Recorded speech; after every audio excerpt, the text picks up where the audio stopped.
बरसों से अरब मीडिया की टॉप स्टोरी बनने वाले 26 साल मोहम्मद बिन मुरसिल का दिल को चीरने का वाकया सुनिए। इस वाकये का आखिरी पहलू हम सब के लिए एक बड़ी रोशन मिसाल है। वाकया कुछ यूं है कि नौजवान मोहम्मद बिन मुरसिल यमन बॉर्डर के साथ सऊदी अरब के तारीखी शहर नजरान का रहने वाला था। मामूली सी तलखी के बायस उसके हाथ उसके कजन का कत्ल हो गया और उसे जेल हो गई। जेल में कुछ अरसा गुजारने के बाद अदालत ने कसास में उसकी गर्दन उड़ाने का हुक्म सुना दिया। अलबत्ता शरई तौर पर मकतूल के वर्सा बेत लेने या फी सबीलिल्लाह माफ करने का अख्तियार भी महफूज रखते थे।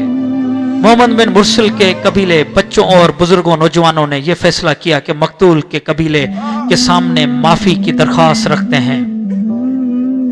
वो चाहें तो बेत लें और वो चाहें तो माफ कर दें। ये दरख्वास्त रखने का अंदाज इतना मुनफरिद था, इतनी आर्जी और फरियाद आपने अंदर समाये हुआ था कि पूरे अरब मीडिया का ये टॉप स्टोरी बन गया। मोहम्मद बिन मुरसिल के कबीले के छोटे बड़े और बुजुर्ग सब मकतूल के दरवाजे पर पहुंच गए और मकतूल के वर्सा को बुलाया गया और उनके सामने कबीले के सरदारों, शेखों, जवानों और बच्चों ने अपनी चादरें, कमीसें वगैरह उतार कर मकतूल के वर्सा के कदमों में रख दी।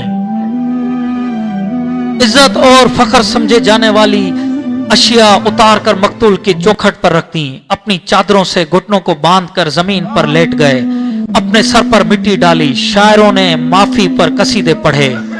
कातिल के नन्हे बच्चे ने कुछ यूं माफी की सदा की कि जिगर कट जाए। मुंह मांगी पेशकश की गई। ये देखकर लोगों का दिल इतना पसीज हो गया कि पूरा सऊदी अरब बोल पड़ा कि नौजवान को माफी दी जाए, क्योंकि शरीयत ने दियत के साथ साथ माफी का ऑप्शन भी रखा हुआ है। लेकिन मकतूल के वर्सा ने ना तो माफ किया और ना ही दियत लेने पर राजी हुए। चुनाचे आज से 7 दिन पहले 20 सितंबर को नौजवान मोहम्मद बिन मुरसिल की गर्दन कसास में उड़ा दी गई।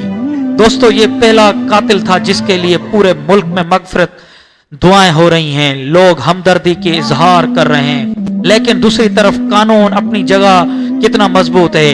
ये वो पहलू है कि कानून है जो सबके लिए बराबर है। खैर, अगर मकतूल वाले माफ करते तो बहुत बेहतर था, और ये वो इंसाफ है जो हमारे लिए रोशन मिसाल है। हजरत अली अलैहिस्सलाम ने फरमाया था कि दुनिया में वो मुआशरे तबाह बर्बाद हो जाते हैं जिन मुआशरे में अदल का फुकदान होता है। और अगर हम अपने मुआशरे पे नजर दौड़ाएं तो उसका सबसे बड़ा तबाही का सबब क्या है? जी दोस्तों, कमेंट्स में बताइएगा।